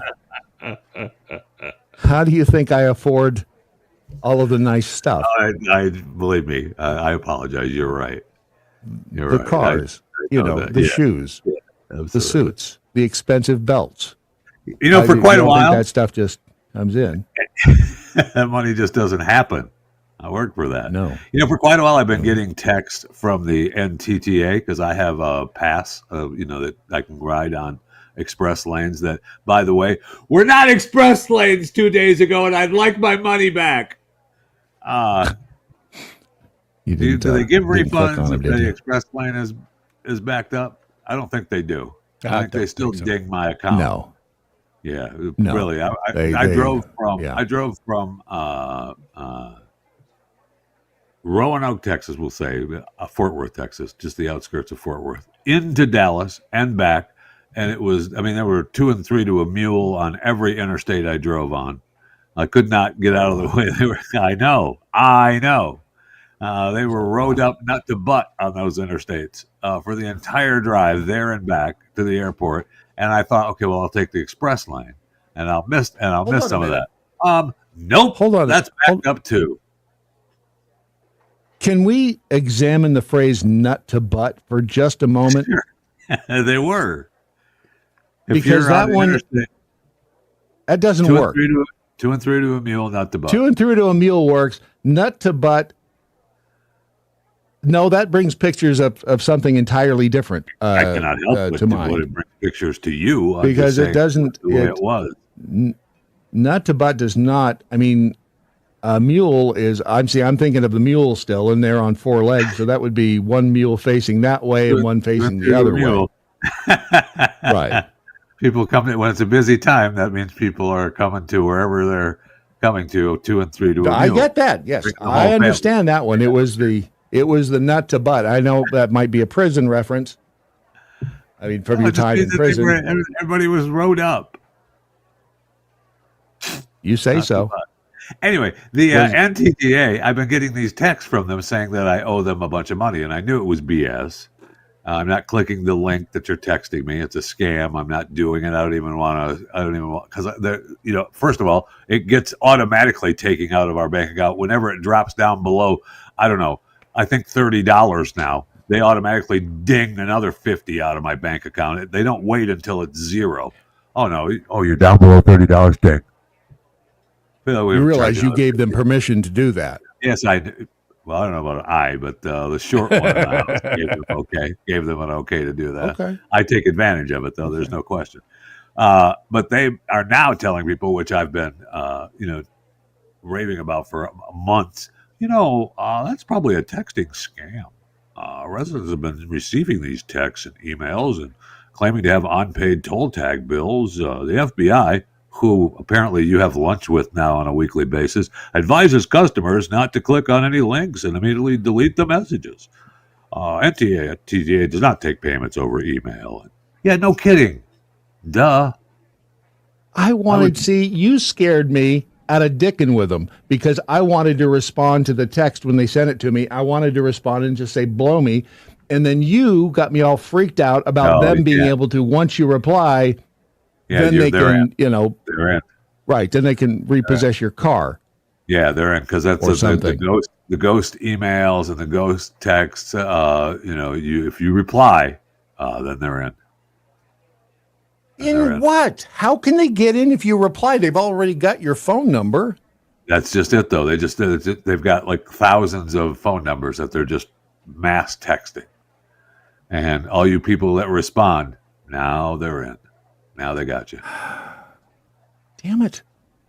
But I don't want to just. They win if I just delete it.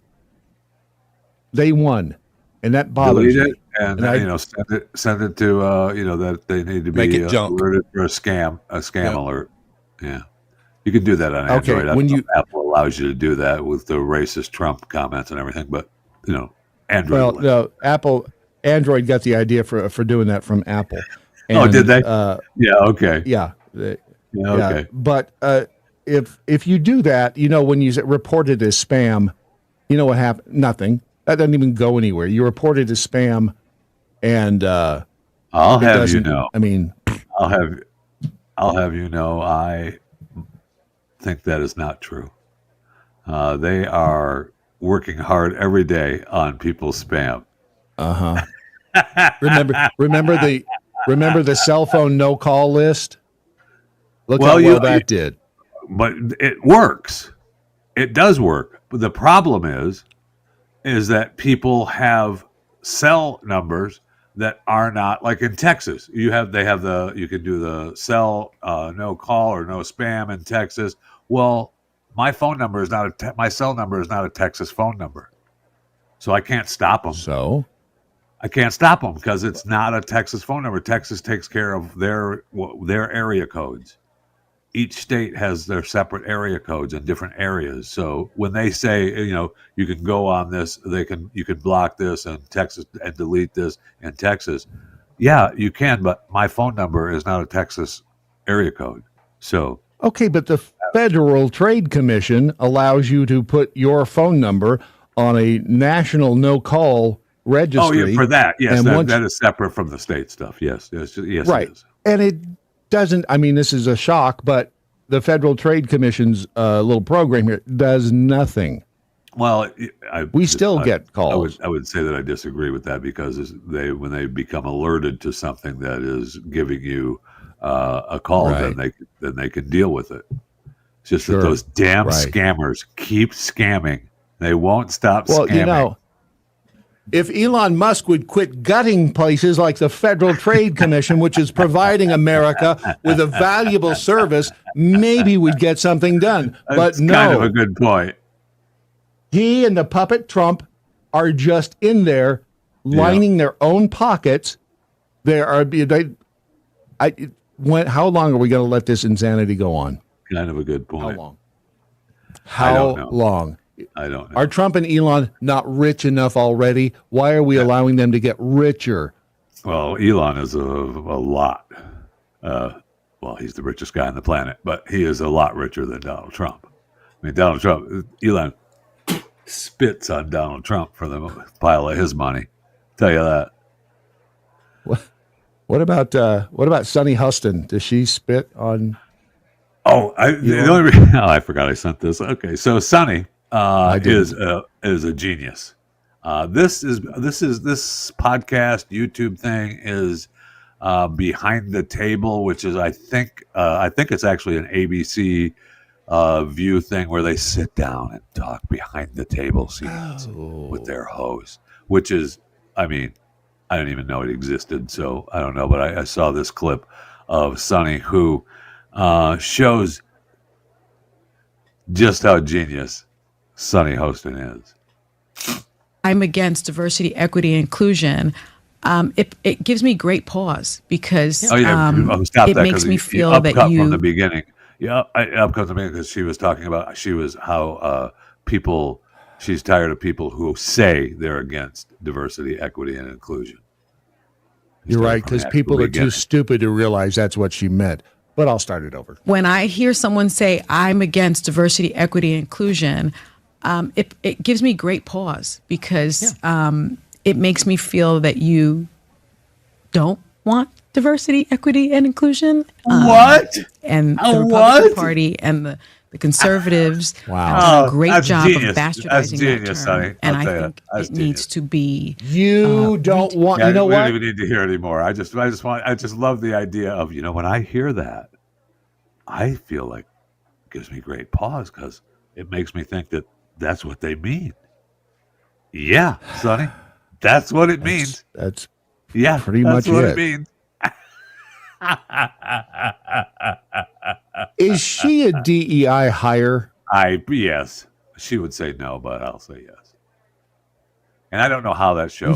I mean, they claim that they still have numbers, but I find that hard to believe. I don't know how. Why didn't they call it in front of the table? Why does it have to be behind the table? Seems like the man holding you down. It does seem like the man holding you down, but it's not. Just saying.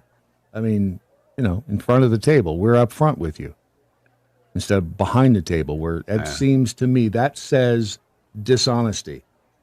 That says you can't and I don't trust know them. how they said that they were going to do a weekend show. They were going to record it on Joy. Fridays. And yes, Joy was going to be a part of it. And I don't know how that's going because that started a couple of weeks ago, and I mean it's gotten zero buzz. So I don't know that it's going well. Do you know how long The View has been on the air? Like 20 years, right? I mean, it's been a long time. 28. Oh, 1997. Yeah, Barbara Walters started this stupid thing.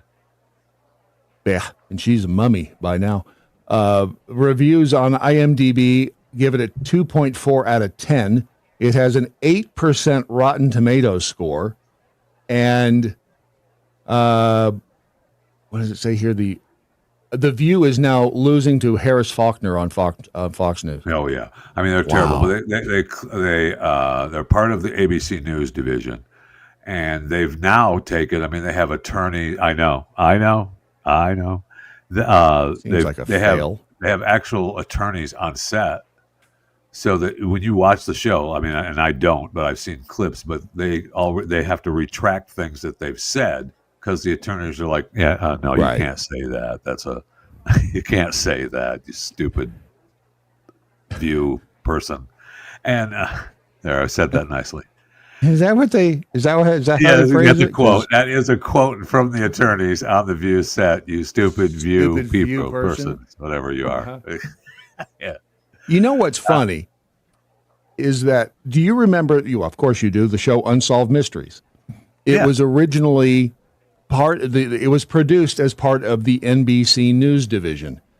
And then when they started doing like ghost stuff or paranormal stuff, the disclaimer is there to this day. What you're about to see is not a news program. Oh wow! So they were freaked out back in the 80s and 90s. That was a long time ago. Paranormal. But this show gets a pass as being part of the news division. Please, absolutely. I know, and they just got new studios. They claim. See, I think that the numbers are inflated because I have the times when I see this show, I am taking people to doctors' offices, and the show is on in doctors' offices, and I believe that those numbers are inflated because of that. Those are if you take readings from the cable boxes and stuff, that means the show is on, but no one's really watching it. And here's the interesting part that they get more viewers with people playing their stupid clips. Yes. Harris Faulkner show gets 2.552 million viewers. They said the View was over 2 million, right? The View is 2.508. Yeah, they were million, over 2. The last report I saw.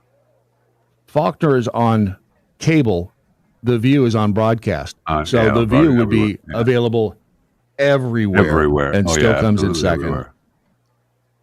So, I hate to say it, but we're out of time. We're out of time on that note. It's really, really a shame. We do have a special guest coming up next that we really, I hate to cut you short.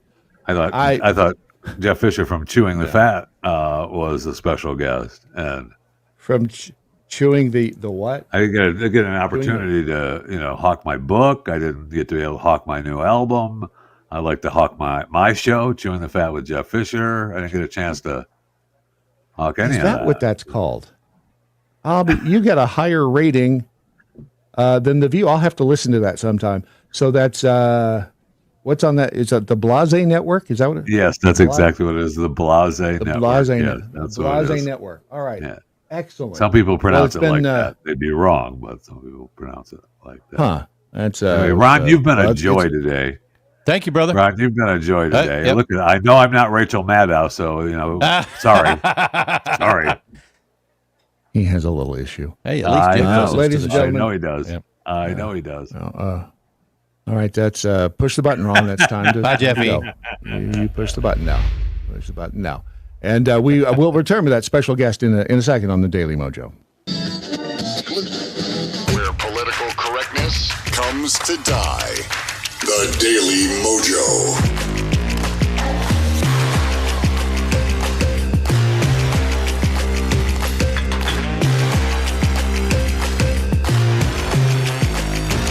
All right, up in the Rumble chat room, E1 Guru says you need to talk to your employer, Pecan. That crap is messing with your mojo. What's I hate it when that happens. I don't know. If it wasn't for the airport, CNN ratings would be 0. They are still on in the airports, yeah. In the airports everywhere. And yeah, if it wasn't for the airports, it would be all over for CNN. E1 Guru also says, hate that dude on MSNBC. Right? Over in the on the X here, wow, there's a long way to go for a punchline. Just a dude, and I really hope not. But what are the chances that Gene Hackman is on the Epstein? Welcome to the program, Just a Dude. Well, that's what we said at the very beginning. Maybe the timing is just coinkydink.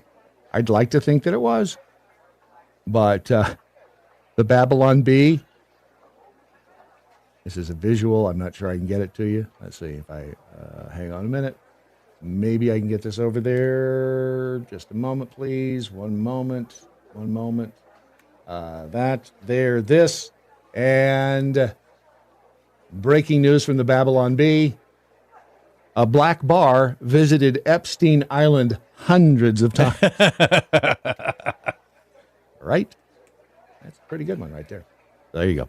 All right. So our special guest. Now, I notice I didn't say our special guest was live with us in the studio, but and they're not really. I mean, have you ever heard of Puppet Edgar? No. I hadn't either until yesterday. Is he like that dog? The what was it? What was the dog? The comic insult dog. Comic insult dog. Yeah. Yeah. What the hell was his first name? I can't remember. But Puppet Edgar on the X. I tweeted yesterday a picture of Waffle House that was created by Grok, and it was quite fascinating. And somebody mentioned, let's see, I'll credit where credit is due. It was KP in Texas said, "Is that Puppet Edgar looking out the window?" Well, maybe. And I looked up Puppet Edgar, and this is Puppet Edgar and his YouTube channel. This one is called 7 Rules for Talking to Liberals in 2025. There's a genocide going on, and the question you're asking us if we like Taylor or Beyonce, how complicit are you in this genocide? 80,000 people are dead. How is that not a sad situation? I did not do it, lady. I'm just a boy. Ask America. Here are my 7 rules for talking to liberals in the year 2025. Rule 1, do not bring up the Middle East. Joe Biden put up this fence the other day, yesterday morning. Really? You can just paraglide over it, right, if you had to. Right. You must have an opinion. I can see your eyes go bulgy. All the Hamastinians yell at me. Everyone's angry and yelling, and I just want to have a peanut butter sandwich with myself. Who makes better hummus, Israel or Palestine? Palestine! My question to you And they is... asked, because I gotta go. Okay. Pee-pee. Okay, you got a pee-pee. Okay. I got pee-pee. Pee-pee Palestine. Okay. Rule 2. Do not hop on their hate wagon. If you could make anything in the United States illegal, what would it be? And it could be anything. Hate. Yeah, but that's a lame DC answer. No one wants to listen to that channel. That's like Ask America with Dumbass. This is Ask America with Edgar. Hey, if you could make anything in the U.S. illegal, what would it be? Hate. Boring. Hate criming. Boring. Next. Interviews. Yeah, don't say hate. Don't give me a basic bitch answer. Anything illegal? Yeah, picking your nose, driving on the wrong side of the road. Hate. Hate? Hate. Give me something funner. You want me to this is illegalize something? It's hate. No, this is called Ask America with Edgar, not Ask America with lecturing pompous ass. Rule 3. Share a secret. Tell me a secret there, Oni. One of my life goals is to learn how to fly a helicopter. Well, I'll tell you a secret. I have flown in a helicopter. Yep, and used the restroom. In a helicopter. Let's not ask too many questions, Oni. My secret is I can fit an entire watermelon up my bottom hole. Can you tell me a secret? I have an extra nipple. Triple nipple, triple nipple, triple nipple, triple nipple, triple nipple. I'm going to tell you a secret, Please, okay? I'm listening with bated breath. I can't feel my legs. Tell me a secret. I'll listen. I'll listen to my little tiny ear. My secret is kindness. Okay. Rule 4. Be weird to blend in.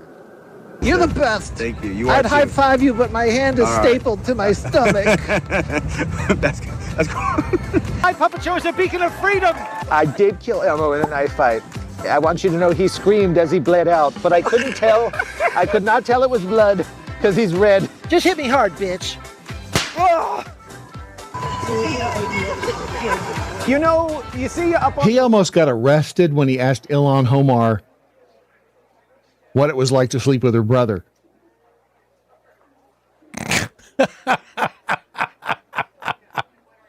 Nice. I mean, that kind of took cojones. It did. To ask Ilhan Omar right here. We're here eagerly awaiting for Ilhan Omar to speak.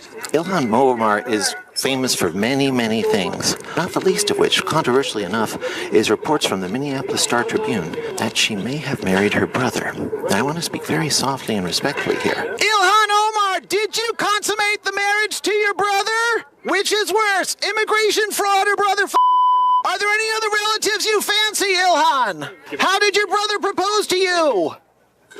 Come on. Yeah. All right. Tax Billy, Okay. he was okay. I'm out. Leave or you'll be arrested. Why is it wrong? Why is it wrong to ask Ilhan Omar what it was like to marry her brother? And does she have any other family members that she fancies? Why is that a problem? Apparently brother effing is okay in her. Well, she didn't have to have sex with him. Why'd she marry him? Oh, you mean to cheat? See, she backed herself into a hell of a corner on that one. Not saying there was any nut-to-butt stuff going on, but, you know. I mean, how's she going to answer that? Did you marry him because you loved him? Because that's weird. Or did you marry him to cheat? Who was it just sent the via the Daily MoJo, Tower of Babel? And if you haven't downloaded the Daily MoJo app yet, please do so. It is simple to do. It's at thedailymojo.com. And you can send us notes. You can send us links in the notification center. Just download it and enable notifications too, because when we went to Waffle House last week, we recorded it for posterity. It is finally put together, and it will be available to insiders prior to it being its network worldwide debut tomorrow. So it'll be uploaded today, and you all, the people who are part of the insiders, will be able to see it first. So you have to have, I think you have to have the app. Because that's the only way we can send you the link. So download it. It's worth it. This from the Daily Signal, the headline, IED kills Texas rancher, cartels expected to be responsible. Wow. That's the headline at the Daily Signal. Shocking act of violence highlights a growing threat posed by cartel activity along the southern border. Antonio Cespedes Saldana, 74 years old, was killed at the end of January when his vehicle detonated an IED on his ranch in San Fernando, Mexico. Wow. So, I don't know. Are we going to start doing something about the border? Are we going to take on the... Are we going to take on the cartels? Maybe. Brandon Morse is he? He's not here yet. Yeah, that's okay because I need to make a hole anyway. Yep. We'll do that and be back with Brandon Morse here on the Daily Mojo. The Daily Mojo.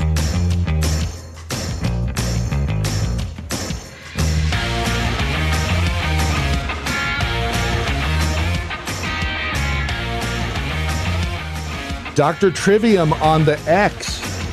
Every crime drama on TV since Perry Mason had at least one episode of a victim's pet identifying the killer. So maybe the Hackman family pooch was covering all the bases. That's entirely, it makes as much sense as anything else, right? Patrick G. in the Daily Mojo chat room. Pope Freebie, quoting Pope Freebie the 38th, in Islam, it's normal to marry their close relatives. And Patrick G says, in China, marriages to first cousins is common. Keeps things in the family. You know what they say? You've heard the old saying, right, Ron? Which is? Incest is best, relatively speaking. Oh, relatively speaking. Gotcha. See what I did there? Yeah. All right, ladies and gentlemen, boys and girls, sorry to gender you. I did not mean to do that. I apologize. Please do not use gendered language to address everyone. I apologize.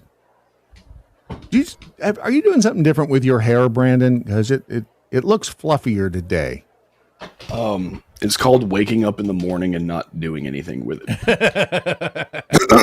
You do have right up until then, you had a sexy morning voice. I've got to tell you. Pretty impressive. By the way, it's called Wincest.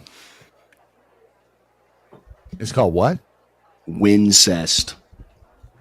Oh, Wincest. Why is it Wincest? Because it wins. Oh, okay.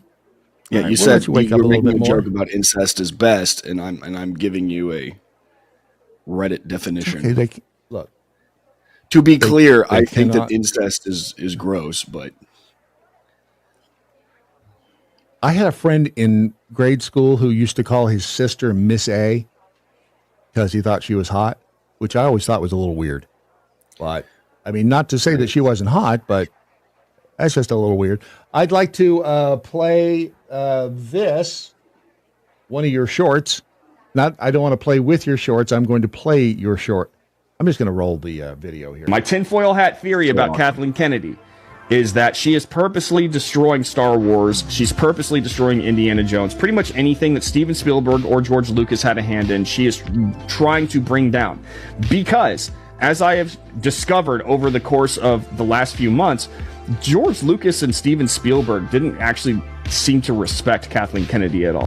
That's all I'm going to play because the news this week, was it yesterday? I think came out. Kathleen Kennedy hadn't been forced out according to the press releases. I'm not sure I buy that, but she is leaving Lucasfilm at the end of 2025. Yeah. All right, what's your tinfoil hat? That's the report. So what are you saying? What are your sources telling you from the inside? Well, there are several theories that I have, and that particular clip that's been going viral on almost I'm surprised, it's like every single social media app. That clip is like really making the rounds. My tinfoil hat theory was that Kathleen Kennedy is destroying Lucasfilm on purpose because there is bad blood between her and George Lucas and Steven Spielberg, and there seems to be a lack of respect even to the point of anger between them from time to time. I don't know if that, again, this is a tinfoil hat theory. I don't know if it's true. I just see some clues. And no one screws up a brand that much without it being on purpose. Over the course of 13 years, Kathleen Kennedy has kept making the same mistake over and over and over and over again. It never changed her tactic. Like, that doesn't, either she's really, really super stupid, and is just full of bad ideas, which is it's very likely, or she's doing it on purpose because there is not the relationship between her, George Lucas, and Steven Spielberg is just not good. But as far as her exit goes, I think that she is kind of sort of not giving this up voluntarily. I do think that she is being forced out, or at least pressured to get out. Because her entire shtick is introducing hyperfeminism to Lucasfilm. You know, these message first driven storylines that have not really pleased anybody.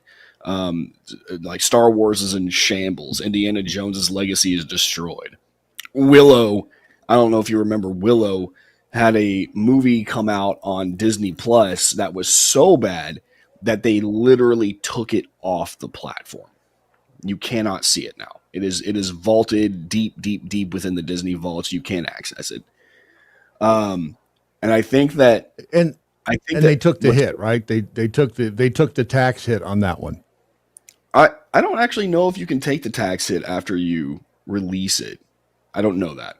You might be able to. I don't know. But I think that now Disney is trying to turn a corner. I wrote this in the latest VIP. Kathleen Kennedy's shtick really worked well for Disney because it was trying to please corporations, like investor corporations like BlackRock and State Street and all them, with their ESG requirements. And, she was all DEI and introducing feminism and messaging, which is what these corporations really like to see. Well, now Disney is trying to go in a different direction because they found out that all that money from those corporations doesn't matter if none of your customers are showing up to watch your stuff. Right. And so they are taking a lot of change. They're doing a lot of changes. I mean, it started a while back. I can remember they fired Victoria Alonso who was a VP at Marvel. But she was super leftist, super activist, super open about it. And she, sorry, I woke up sick. And so they fired her outright. And then they had all those layoffs happen, and there were rumors going around the company that a lot of the people being fired were activists more than they were workers. And then you have various other things. Their Imagine Tomorrow plan, their DEI centric office, Reimagine Tomorrow, where the not so secret gay agenda came from.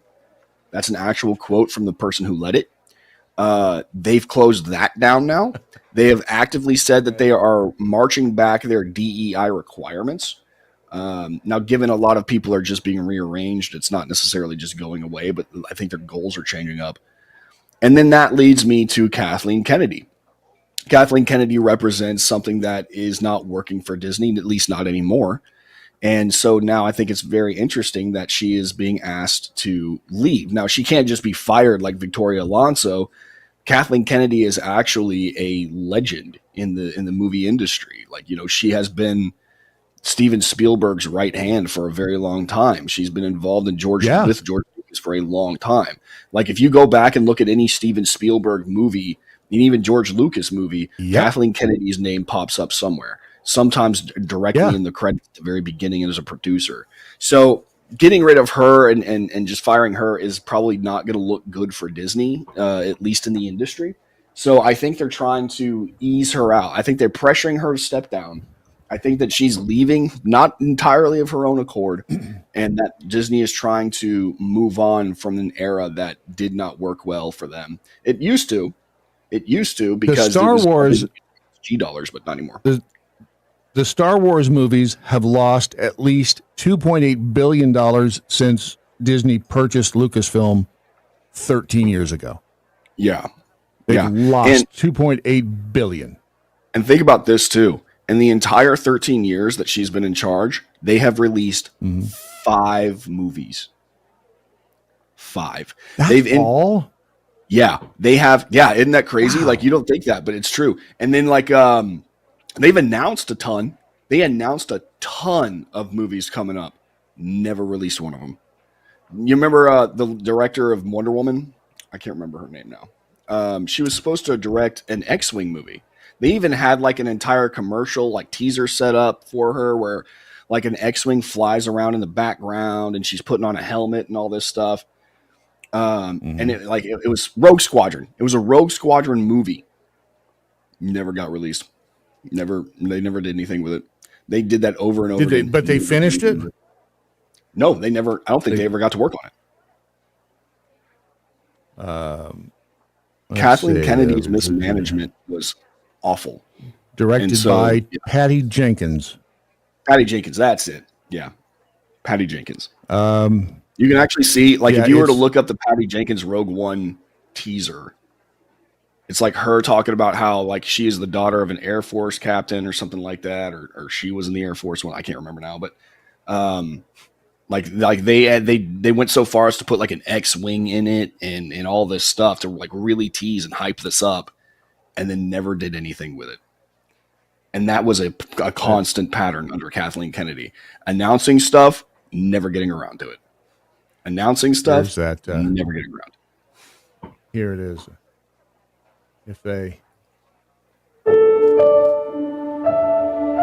I remember. State your name for the record.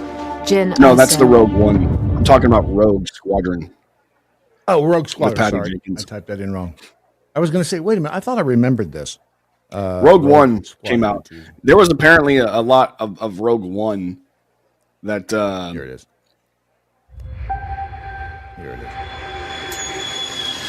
Yeah. I love to move fast and speed of any kind. I think that's because I grew up the daughter of a great fighter pilot. And is it just me or does she have a big ass? Oh, she got those hips.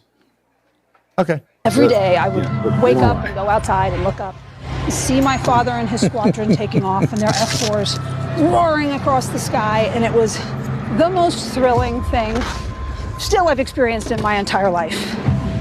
So when he lost his life in service to this country, it ignited a desire in me to turn all of that tragedy and thrill into one day making the greatest fighter pilot movie of all time. But try as I might and look as I... Okay, I'm bored already. Oh, hang on. Skip to the front, to the end of it. Skip to the end of it. All right. Did. Because like I couldn't find the right shows story her suited ever. up as a oh, right there. Yep. She's not going to fit in that seat. There's no way she got in that plane. Look, hey, no, that's not true because Porkins did. Remember from the original trilogy? Porkins at the beginning. Porkins, pull up. Yeah. Yeah. Pull up. Porkins was big. So it just never happened. Rogue Squadron is back, baby. That was 11 months. Is it back? Somebody says Rogue Squadron is back, baby. That was 11 months ago. That's a response to this trailer that was posted 4 years ago. Yeah. Rogue Surely Squadron not. is not back. No. Yeah. Rogue Squadron is not back. The other sin that Kathleen Kennedy committed, by the way, was that George Lucas actually had an outline for how Star Wars was supposed to go. Like the outline for the future of the franchise so that Kathleen Kennedy could follow it. And you'd think that she would respect his wishes because he's George freaking Lucas. And she threw it all out so that she could make her feminist Star Wars. Yeah, because there's that one clip of her saying the Force is female. I remember that. This is where he's getting that. Picture of her with the, yeah. Here is the reason that dude was saying it. This is from March of last year. So this is almost a year ago that the Hollywood Reporter had the headline, Patty Jenkins says she's back working on the Star Wars movie Rogue Squadron. Here's what I Rogue want Squadron to movie after all. Mm-hmm. Here's what I want to happen. I want Patty Jenkins to write that movie because I don't think that Patty Jenkins is a bad director when the studios actually have their hands off of her. I could be wrong because Wonder Woman 2 was just awful, but I kind of wonder if that was a product of its time. Because even WB got caught up in the whole like pro-feminist thing, you know? So I hope that Patty Jenkins actually does write something that is akin to one of the greatest like fighter pilot movies of all time. But we'll see. We'll see. I don't know. I just hope that she writes it when Kathleen Kennedy's hands are off the wheel. It will be interesting to see what happens because I mean you're right. The movies, and I didn't realize there were only 5 of them that she put out in 13 years. But and I didn't think Rogue One was that bad. I didn't think Rogue One was that bad either, actually. Okay. Rogue One was a different movie though. Before Kathleen Kennedy got her hands on it, and the girl ended up being a Mary Sue. So I think that was one of Kathleen Kennedy's like. Her hands weren't completely on it. Like it was actually written before that and they were trying to get it out. So she didn't have a chance to ruin it, but she still kind of made it a little worse than it actually should have been. But other than that, like you look at the sequels, Han Solo, like these were just god awful movies, man. I don't think Han Solo was the worst movie I've ever seen, but it was not the best. I don't remember. I saw it. I don't remember it. Exactly. I remember Star Wars. I remember The Empire Strikes Back. I remember Return of the I remember thinking the first of the sequel that were actually prequels. I remember thinking, I don't even know what this movie's about.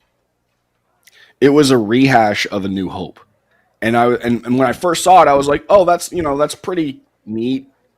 It's because George Lucas always said like it's like poetry, it rhymes, which means like you're going to see some of the same story beats as before, which I didn't mind because it was keeping in theme with Star Wars. And then Rian Johnson just took over and it went off the rails, and it was just the worst. Oh God, it just Star Wars died. It died like it was dead at that point. And then you had like The Mandalorian, which was from Jon Favreau, which was pretty good. And then like The Mandalorian season 3 came around and just died. It died. Like it lost me after they fired Gina Carano. The firing of Gina Carano is probably indicative of probably Disney Star Wars, Disney Lucasfilm's downfall, like real downfall.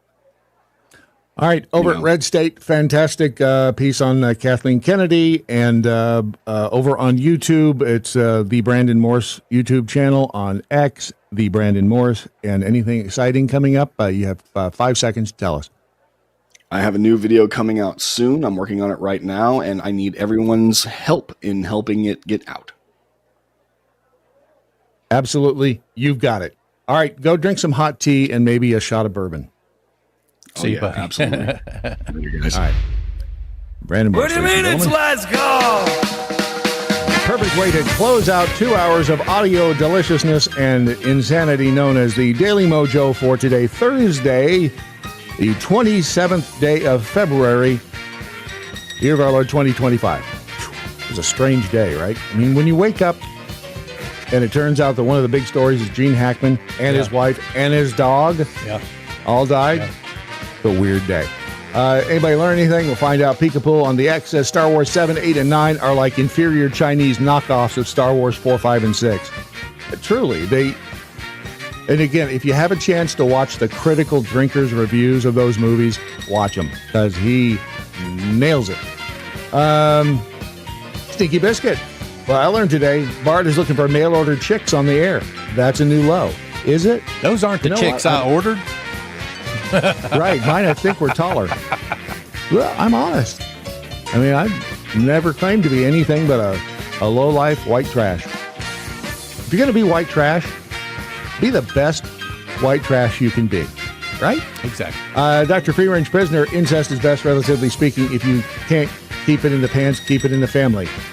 Wow, that's a mouthful. Over in the Daily MoJo, there's an Ilhan Omar joke in there. But frankly speaking, completely boring. The Elon Musk, Dr. Zonos, because I don't know what to do with my hands. Oh, follow me, cameraman, while I wash a window and talk about making a movie. Right? Oh, that was Patty Jenkins over there. And in the, I know, I never said I was smart. Dark Magneto, thank you for the money. We'll take it. Says the Rey Solo movie will fail as well unless they fire the hyper-feminist director. I won't watch it. It's sad because I don't even look forward to Star Wars movies coming out now. Or Star Trek. Ron? Yes, sir. Amazing. Thank you. You're better than Patty Jenkins. I don't know. Maybe. Remember that we the people must hang together, otherwise we shall certainly hang separately. 6 separate tyrannists. Resist, stupid. And good night, Dr. Thompson. Wherever you are. See ya. Watch and listen at thedailymojo.com.